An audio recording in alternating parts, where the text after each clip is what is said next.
Vous avez 10 minutes aussi. C'est parti. 10 minutes pour résoudre un problème de mathématiques, l'heure est donc à la réflexion.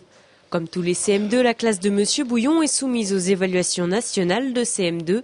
Le test comprend 3 séquences de mathématiques d'une demi-heure et 3 séquences de français de 50 minutes, réparties sur 8 demi-journées. Une évaluation qui pour les professeurs tombe à pic, juste avant le grand saut au collège. On va utiliser les résultats pour refaire un bilan un petit peu du travail fait depuis la maternelle, puisqu'en fin de compte, les élèves sont avec nous depuis la maternelle. Donc là, c'est un petit peu un bilan de fin de scolarité avant le collège.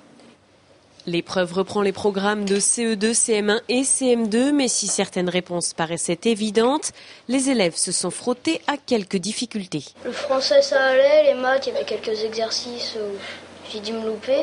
Il y avait des choses dont je me souvenais plus trop. Donc, par exemple, les divisions avec un quotient à virgule. Il y avait une recette pour faire 4 crèmes au chocolat et puis il fallait faire pour 10. Je me souvenais qu'il fallait diviser quelque chose, mais après je me souvenais plus. Puis il fallait transformer un quart en nombre décimal.